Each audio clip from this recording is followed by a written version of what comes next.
Ladies and gentlemen, boys and girls, we are back with another one. It is the Authority Project. I am Brian S. Arnold here, and I am here with my new good friend, Sunil Godse, and he says he's going to help you crush your competition in under 14 seconds. Is that right, Sunil? That is absolutely correct. And we're going to find out how this thing that you're born with called intuition is going to help you realize exactly how to do that. All right, well, we shall see. We shall see on this incredible episode. Can't wait.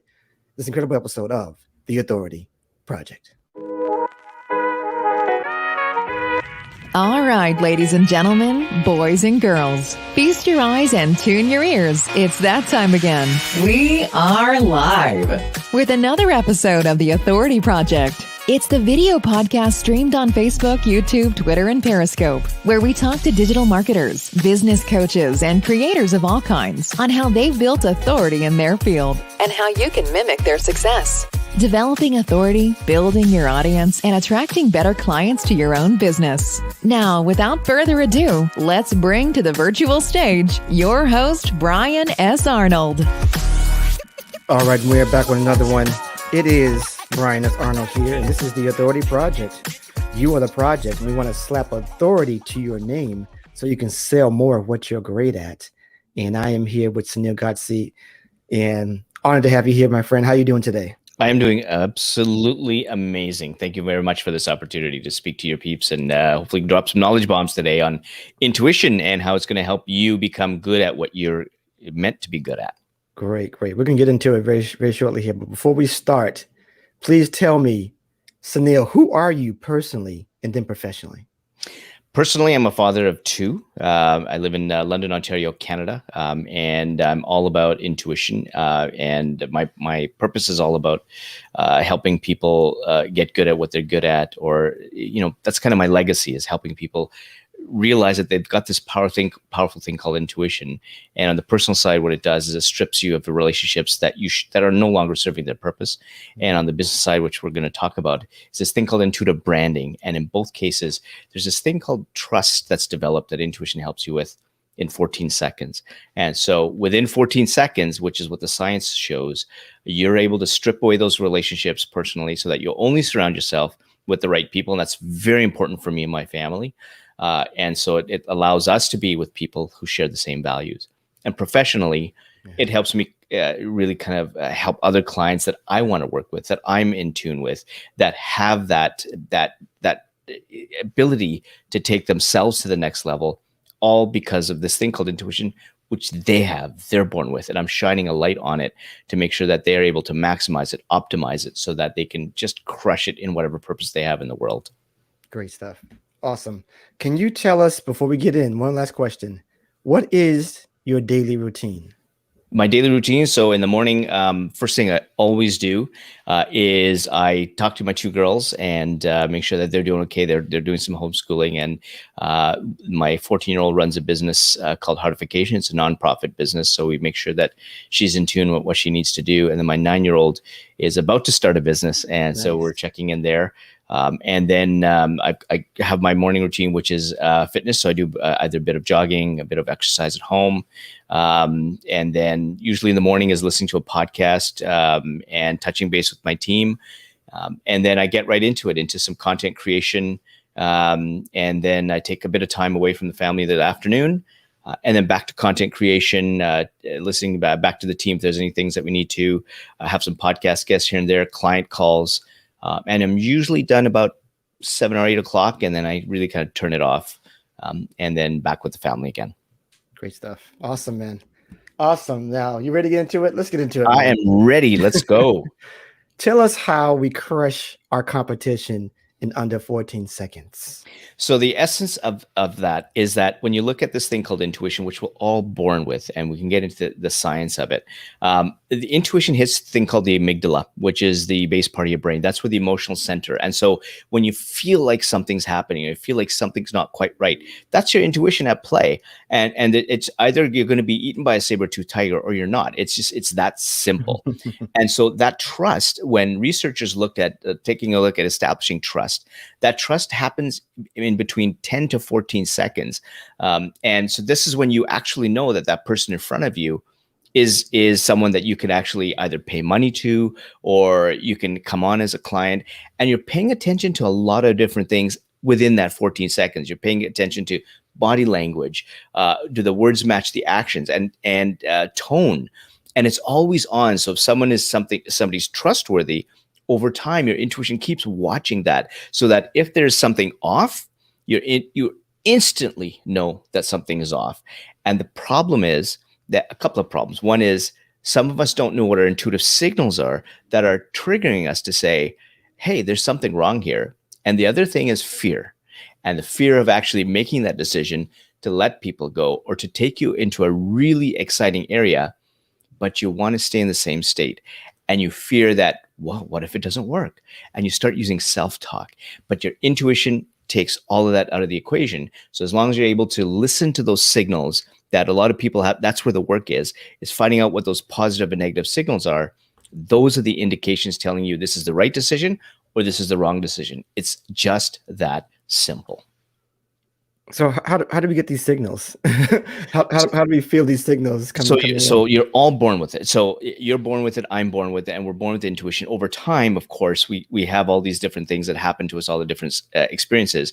So these signals are both positive and negative, and they're unique. So for example, when I know that there's a decision that is right for me, I'll get a sense of flow. I'll feel the dots connect. And there's this other CEO. This is where the uniqueness comes in. There's a CEO that's run 2 multi-million-dollar businesses, and he sees this omen pop up on his right shoulder. And so if he's doing a business deal or hiring someone or working with a vendor, and this apparition comes up, there's no shape or no color, according to him, he says yes. So that's how specific positive signals are. Wow. Negative signals are ones that they actually start very subtle in nature. So Oprah calls it a whisper. And when you start to ignore those subtle signals, they start to get louder and louder until you can no longer ignore them anymore. And some people have actually heard the words "get out" or "quit the business." That's how obtuse these signals are. And so for me, for example, like we talk about that gut feeling or that voice in your head, and those could be negative signals for you. And I was interviewing this other entrepreneur, and he couldn't remember what his negative intuitive signals are. It's not typically something you'd ask when you go for coffee. Hey, let's have a latte, and what are your intuitive signals, right? It's just that's kind of a weird question. Right. But when we were talking about it, every time he talked about the business failures he had, he kept rubbing his left earlobe. And after about 10 minutes, he just realized that his left earlobe pulsates with heat whenever he goes into a situation or makes a bad decision, whether it's, in his case, going into businesses for the wrong reasons, which is ego, fame, or money. And he kept grabbing his left earlobe. And he distinctly remembers talking to his wife about that. And his wife saying, why don't you go to the doctor? But that was his signal. And so these are how unique it is. And what we need to do is we need to go back to the decisions. This is all history based, and take a look at what were the right decisions that we made and what did it feel like? And what were the wrong decisions or the bad decisions that we made? And what did it feel like? And particularly with the bad decisions that we made, we have to ask ourselves, was that the first signal, or was that the third signal? Or was there an event before that where I ignored the intuition? Or was there an event before that I ignored my intuition? And so let's say, Brian, and you and I do an exercise, and let's say you do the right exercise. And when you get that gut feeling, you say that, that's signal number one. And let's say I'm lazy and I don't do that. And I say, yeah, you know what? Everybody talks about a gut feeling. That's what I get too.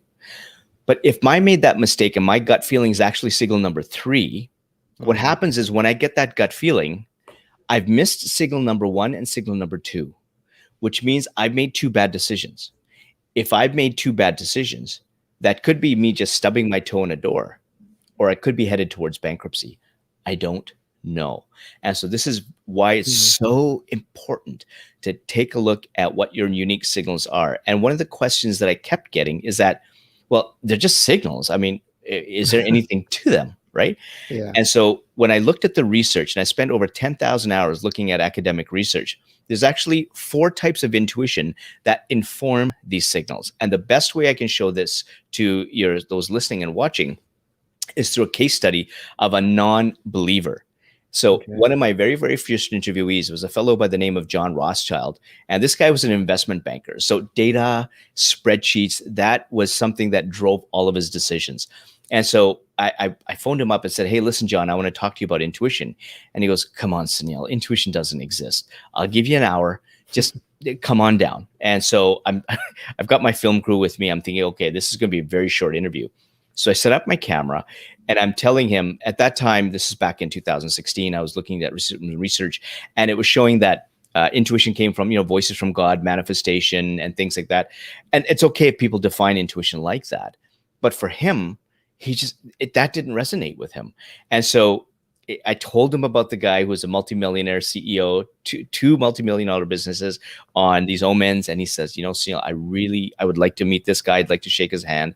But listen, intuition is based on experience and learning. And so now I'm going to get into the 4 types of intuition. One of the ones is called experiential intuition. And if you look at your brain like an iceberg, 90% below water is the subconscious area of the brain. The 10% above water is the conscious part of your brain. And so when you're born, you have 5,000 to 6,000 experiences per day. When you're older, 28 to 35,000 experiences per day.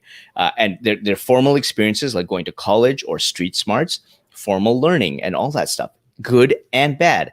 Every single one of those pieces of experience or learning goes into your subconscious area of the brain like a library. So when you get a signal, that signal is jam-packed with billions and billions of your own data points. And so if it's a positive signal, it's going to say, Brian, somewhere in the past, you had the skills to do this. You had the right decisions that got you to do something. So that's why I'm giving you a green light. That's why I'm giving you a positive signal. And the opposite is also true. So when let's say I get a negative signal, it's my intuition saying, Sunil, I know this is a decision that you want to make, but somewhere in the past, you did make a similar decision and it did not turn out well. So I'm going to send you a negative signal to say, don't make that decision. And if you ignore me again, I'm going to really, really send you a louder signal, or I'm going to change until you can no longer ignore me anymore. And so one of the things that I told John is that sometimes the data, intuition has you go against the data. And he goes, Sunil, that's very interesting that you mentioned that, because I had this exact experience. And he starts to describe this thing. So John was in the business of putting franchise locations in. So like a Wendy's or McDonald's or Dunkin' Donuts. Right. And each location that would go in, if the team said yes, it would be a 9 or higher out of 10. And they looked at demographics. They looked at things like development in the area and traffic patterns. There was this one area of Toronto, real crappy area of Toronto, and his team gave it a 5.5 out of 10. And now we're going to get into the second of the 4 called situational intuition. John walks into this area of Toronto and he looks around and he just says, something. And now he's saying perhaps intuition. Something is telling me that we need to put a location here. And so he goes against his team's evaluation, puts a location in. That becomes the first. It was called the Beer Market, which was the most successful brands under his whole portfolio ever. And so now John is getting a bit excited. At some point, John's purpose changes. No longer does he want to be an investment banker anymore. Now he wants to actually run a business. And now we're getting into the third of the 4 called relational intuition. Relational intuition filters those people through that really care about being your source of support. And it starts to signal that you need to reject others who have no intention of moving your life forward. And so in John's case, all of those people who are concerned about money, fame, ego, security, high-end restaurants, limousines, private jets, all those people told him he was nuts. And his relational intuition was saying, you don't need to listen to these people. The only person you need to listen to is your wife, because your wife is supporting you. And so he turns to his wife and she says, absolutely, John, if this is what you want, you need to do it. But let me ask you, why are you doing this? And now this is 45 minutes into a time when John first started our interview saying, intuition does not exist. What he now tells me is, Sunil, sometimes you just have to ignore the data and trust your intuition. And he looked at his wife and he said, this just feels right. And the 4th of the 4 is called creative intuition. And this is the one that actually helps you make a decision that's either risky or low. So if you're, turning left at the signal or eating a sandwich, your creative intuition is pretty low. It's pretty mundane in terms of a decision.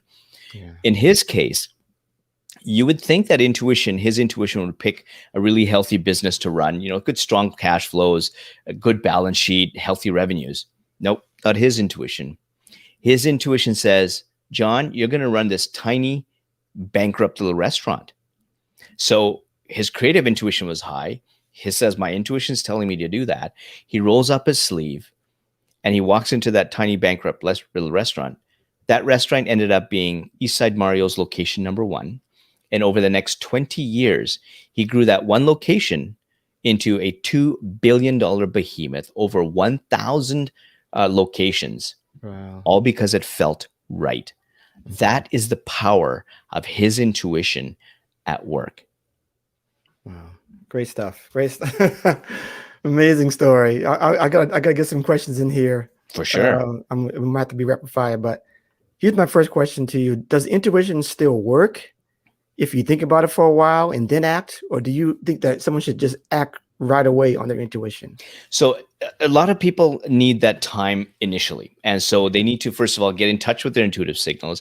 And when they want the more important decisions, they need to take a step back and think about it. And what happens is, over time, what you get those signals and you actually map these out. So for example, if I'm thinking of, let's say, a marketing campaign, and what I would do is because I'm in touch with their signals and I teach this, and I help other leaders deal with it in their organizations, I'm able to think of a path. And when I'm thinking about the path, I can map it out in my head and I can pay attention to the signals and know which is positive and negative. And very quickly, I know what the path is because my intuitive signals are leading me to what that path is. And when I have that in the morning, then I have something to talk to my team with.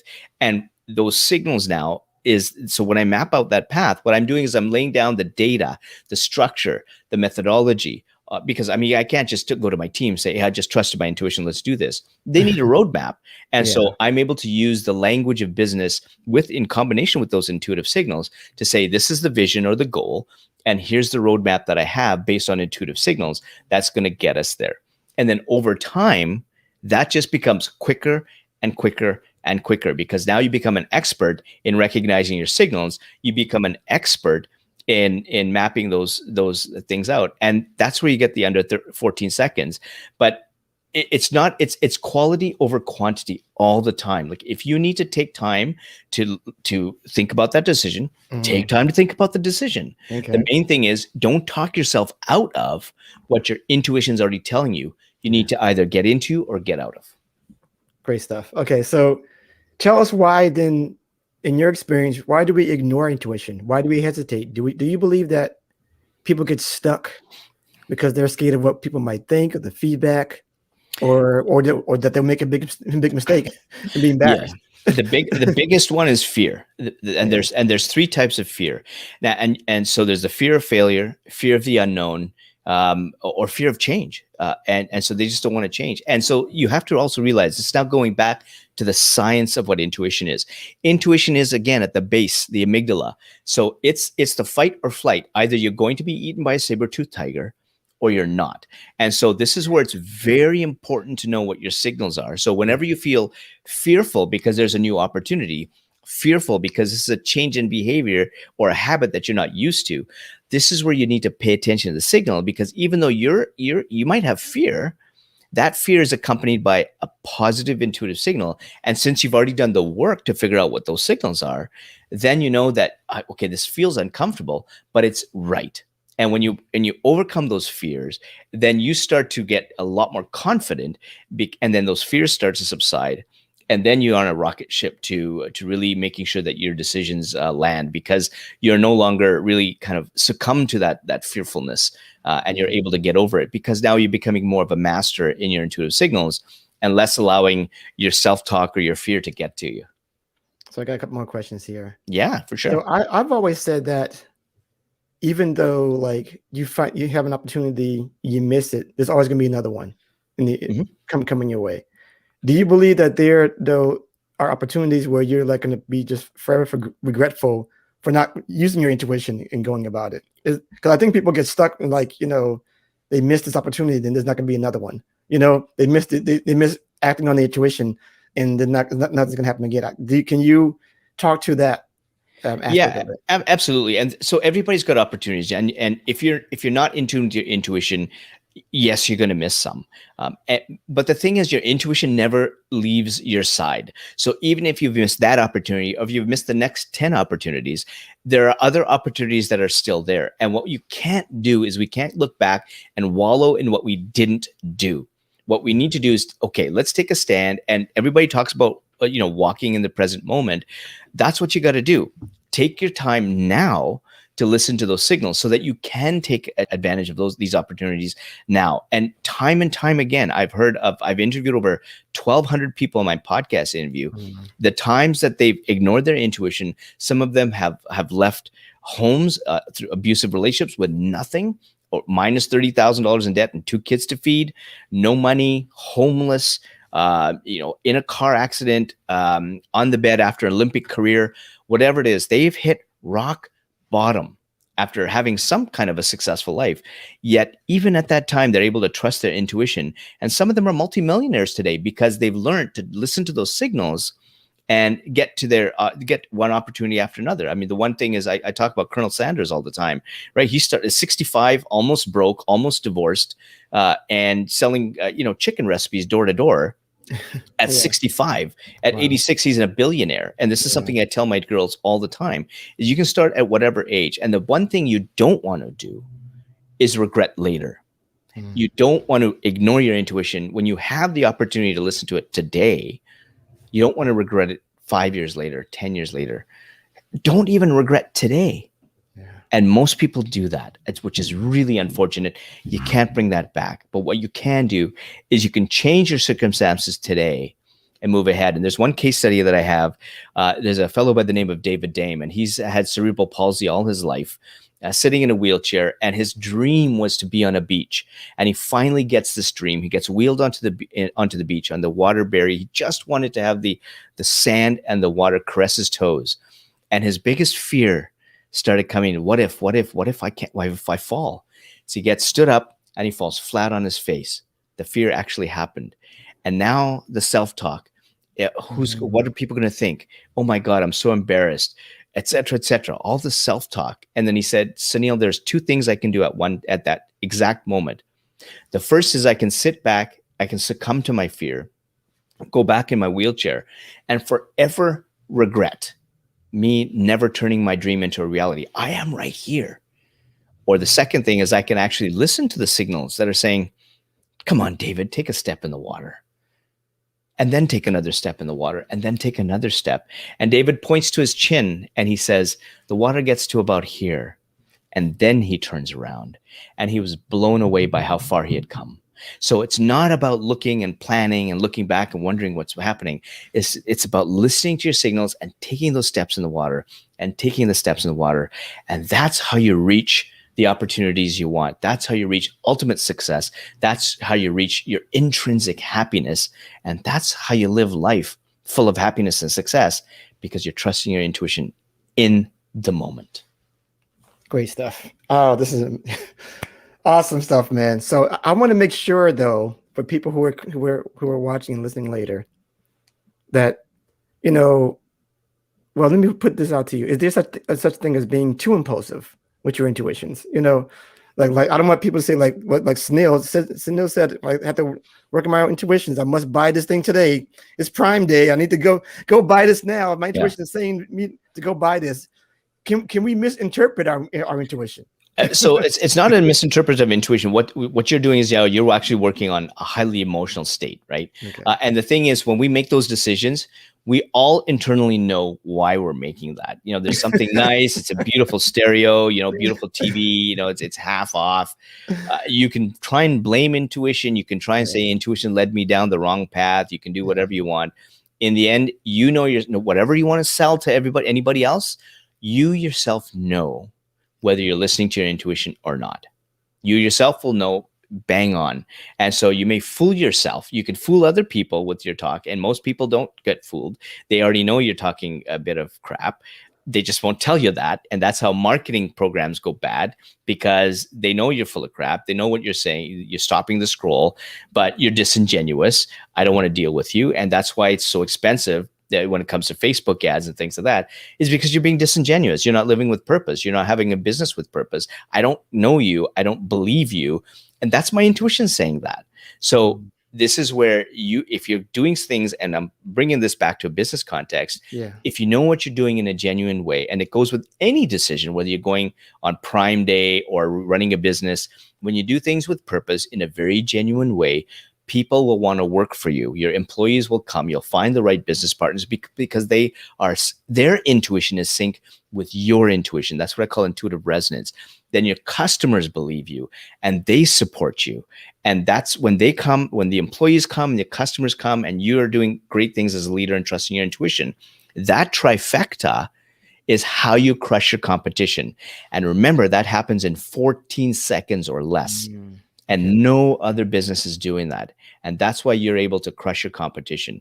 And to give you a case in point, for those looking behind me, I've got a bunch of paintings here behind me.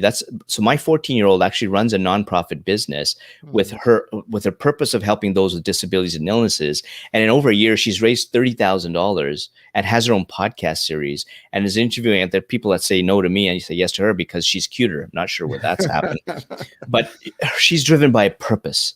And when she's driven by purpose, people want to support her, and they support her through their pocketbook. And she's able to help those with disabilities and illnesses express themselves and feel special in that moment.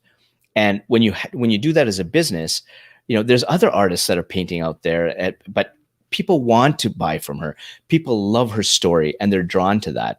And so typically, she'll have a podcast guest and she'll see a donation, or she got somebody from Scotland just bought one of her originals.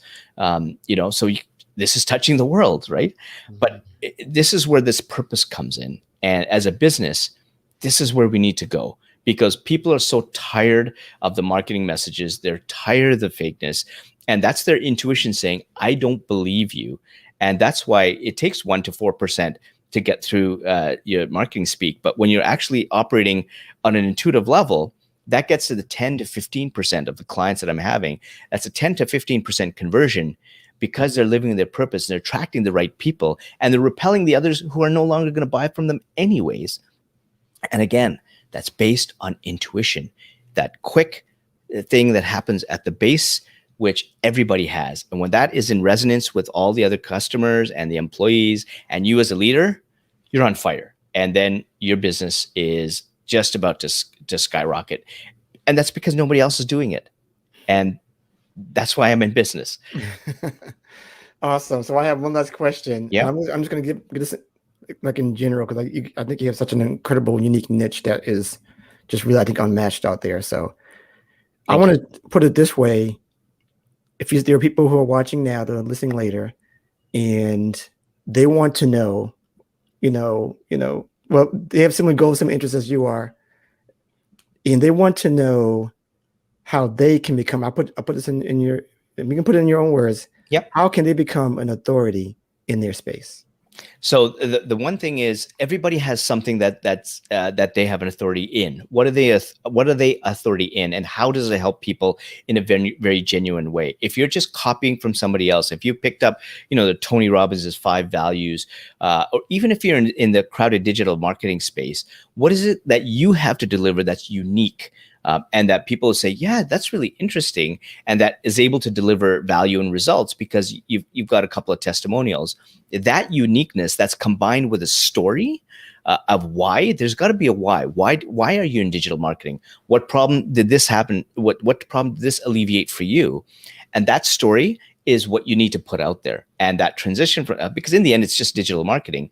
But what got you there? Did you lose lots of money? Were you frustrated? Did you almost take your life? These are actual case studies of things that have happened. In fact, there's someone who's now writing a book and getting a website. She was a witness to a murder. She walked in, not only was she a witness, she walked in when a colleague of hers had just killed someone in their bathtub, somebody they knew.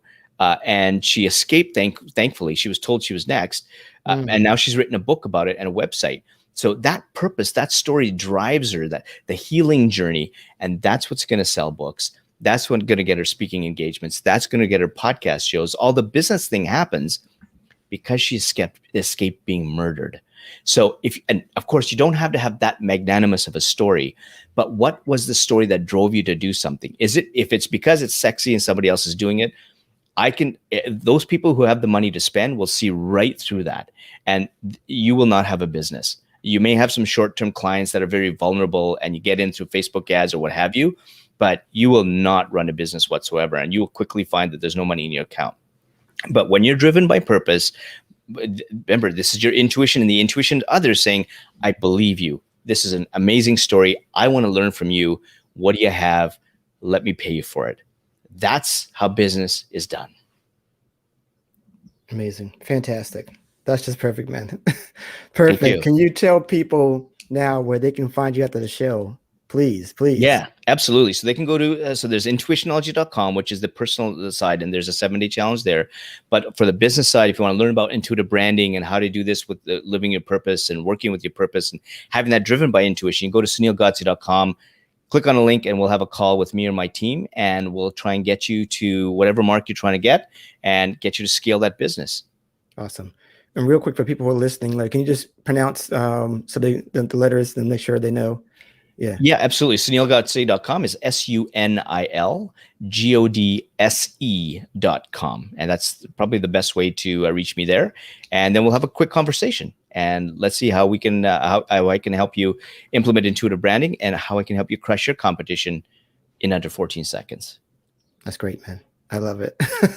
I love everything. We're going to have to, I hesitate to say this, but I need to have you back because sure, absolutely. I only got like a sliver of really what I wanted to get into today. So yes, please, we're gonna have to have you back, and we'll figure that out. But yeah, absolutely. Thank you so much for being here. So honored to have you on here. And like I always say, we're gonna wrap this up. But as I always say, people, remember, build it, share it, and they will come. We'll see you next time. We're out of here. Peace. And that's a wrap for this episode of The Authority Project. Thanks so much for tuning in. And if you like what you heard, we want to hear from you. Subscribe, rate, and give an honest review. Share and tell your friends so they can hear too. And for even more authority-building tactics, be sure to sign up at theauthorityletter.com. Get free weekly content and ongoing digital product giveaways to help you on your entrepreneurial journey. We certainly hope you got a key takeaway, or maybe an aha moment from today's broadcast. Just remember, it's your authority. Build it, share it, and they will come. Until next time.